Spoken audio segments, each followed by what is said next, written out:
Hi, my name is Carla Qualthrough. I'm the Member of Parliament for Delta, and I'm the Minister of Sport and Persons with Disabilities. I was born in 1971 in Calgary, and I grew up in Langley, British Columbia. Went to school there, went to high school there. I went off to university at Simon Fraser University at Ottawa U and studied political science. As a very young kid, I was involved in every sport imaginable, whether it was curling or soccer or downhill skiing or water skiing or a number of different sports. But at some point, the fact that I can't see very well, and that's a whole other story, I'm visually impaired, I'm actually legally blind, caught up to me. And I found that the sports got too difficult for my vision. And that's when I found the Paralympic sports system, and I ended up swimming in the Paralympic Games, winning three bronze medals, in 2 different Paralympic Games. And I also attended a World Championships in swimming. By the time I was 21, I was swimming 11 times a week, and I had completely committed my life to my sport. I learned a lot of valuable lessons, and I also learned about the power of sport and what a social tool it can be, and how a lot of the things that we think about people, the assumptions we make, are not actually true, and those lessons can be learned through sport. When I was very young, my mother and father were very instrumental in my development. I learned a lot about how to live in a world where people could see more than I could see, and they spent a lot of time helping build the skills that I would need in order to go out and be successful in a world where everybody else could see more than I. I don't drive. I cannot see very much at all. I can't read a newspaper. And those formative skills I really have in my back pocket in everything that I do. Being involved in Paralympic sport really gave me a passion for creating opportunities for other kids to get involved in sport, especially kids with disabilities. And so after I retired from swimming in 1992, I went to law school and became a human rights lawyer. Again, I was really interested in helping fight discrimination against everybody, but in particular people with disabilities. Swimming had also exposed me to the world. I traveled, I was at national championships, I attended a lot of different swim meets around the world, and I was exposed to the incredible amount of discrimination that exists out there, a lot of it because of ignorance. After I graduated law school, I got back involved in sport as a volunteer. I volunteered for Paralympic teams, Commonwealth Games teams, and was an advocate for athletes, again, helping them assert their rights and helping them be included in these major events. I fell in love with the politics of sport first and got on a number of different boards and ended up being chair of the Canadian Paralympic Committee and the Sport Dispute Resolution Centre of Canada, which, let me tell you, if you want to be involved in politics, the best way to create, master the skill is to be involved in sport politics, because that's a pretty, it's a pretty tough ground. It's a pretty passionate group of people. And I had the chance to work for a federal sport minister as one of the jobs I did. I had been working for the Federal Human Rights Commission and felt I needed a change. I had done a lot of the litigation side and was offered the opportunity to work on Parliament Hill. And I fell in love with politics. My undergraduate degree was in political science, and I had studied in French. So I worked on the Hill for about 6 years for a number of different members of Parliament, all Liberal, including 2 federal sport ministers, and I worked for Paul Martin's office. And again, all these things that I did in my life led me to, when Justin Trudeau came calling at the beginning of last year, to be in a position to say yes, and say, yes, I'd like to be involved in politics at the federal level for the Liberal Party. I'm a lifelong Liberal. The values of liberalism, of equality and inclusion have always been part of the way I think and the way I live, I work, and the way I see the world.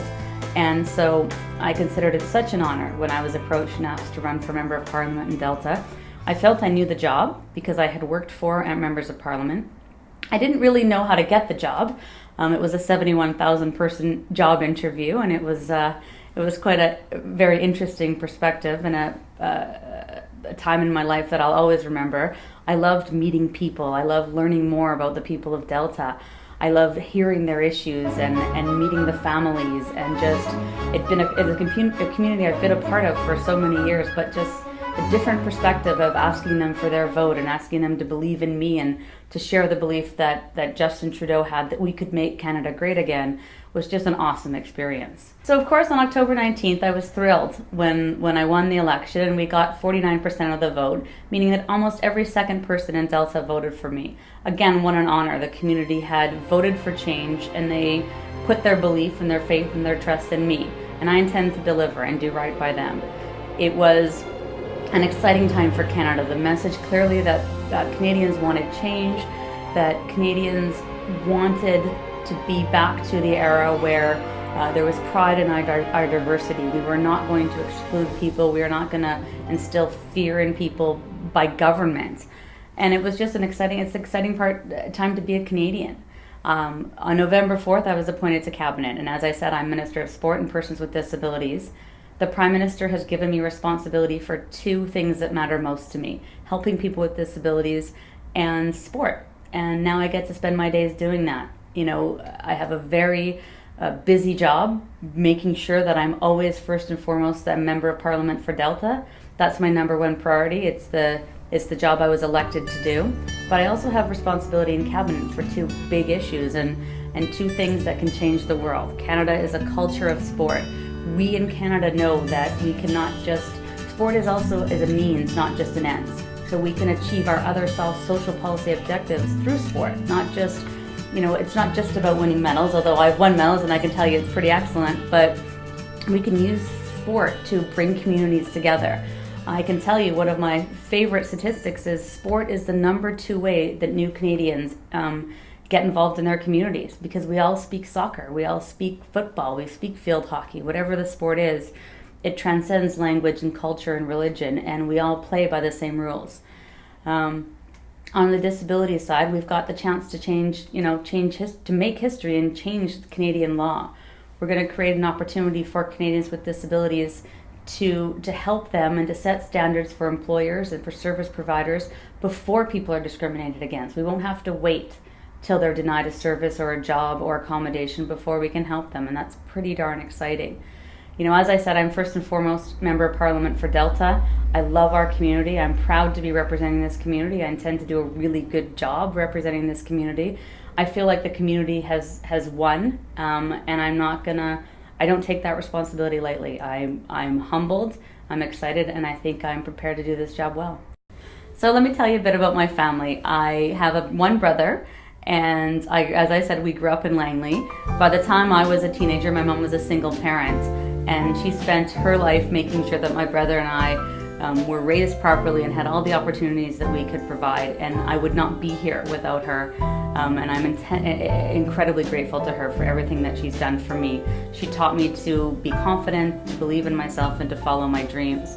I now live with my mother. My mother has moved back in with me. I suppose you could say I'm living the sandwich generation. I have my children and my parents in the same home. I'm so grateful that my children get to grow up in a house where their grandmother is daily. And I'm so comforted knowing when I can't be there, when I'm in Ottawa or elsewhere, my mom's there. And she did a great job with us, so I know she'll do a great job with my kids. I have 4 children, so I met my husband. Our older children are from my husband's first marriage. We're a blended family. And our younger children are 3 and 5. So it's a young family. Our older children are 16 and 18, and the younger ones are 3 and 5. Matthew and Jessica, and Isaac and Susan. And we're a very loving, very open, very we're just an awesome family. I'm so lucky to have them in my lives. The 7 of us live in a home in Ladner, and we do whatever it takes to make things work for our family. And again, I'm very lucky to have them in my lives. Well, if you ask me the message I would tell Canadians, I would say, I think you have to see sport, as we do culturally, as a means and an end. So sport is a way that we can address the really tough issues that our country is facing, like childhood obesity, like youth crime, like youth at risk, like Aboriginal youth isolation. There's a lot of problems and challenges that we can address, and we can do this through sport.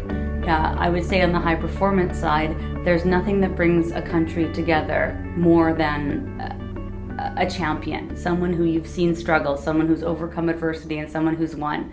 One of the things that we know Vancouver 2010 did for our country was make us unapologetically proud. We fell in love with our Olympians and our Paralympians, and we came together as a country to support them, and it was just awesome.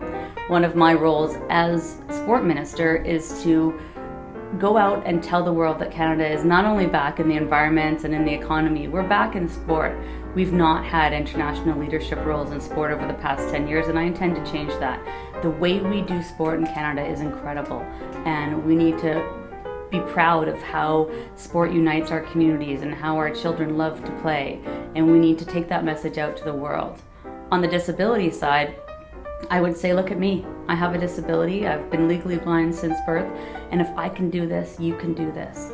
And that's just, there's no barrier you can't overcome when you've got the support of your family and the right programs and services in place, and a government that sees the value you add to any situation. And I think that that's the message that Prime Minister Trudeau is sending to Canadians with disabilities in appointing me a cabinet minister responsible for this group of Canadians. So thank you. I'd certainly encourage all Canadian children to get fit, to get active, and to get involved in sport. And I mean good sport. There's sport in every community centre. There's sport happening on every field in Canada, in our ice rinks, in the in backyards, everywhere you go. Kids, we need to get our kids out playing. We know the lessons that we teach our children through sport transcend everything they'll do in life. They learn how to play with others. They learn how to accept defeat graciously. They learn how to win graciously. All the lessons we learn in sport are transferable, and all the things that we have taught our children through coaching and through teamwork, they take that with them forever. What I would tell our next generation of Canadians is to dream big, to become politically involved, and to be involved in their communities, because it yields incredible results.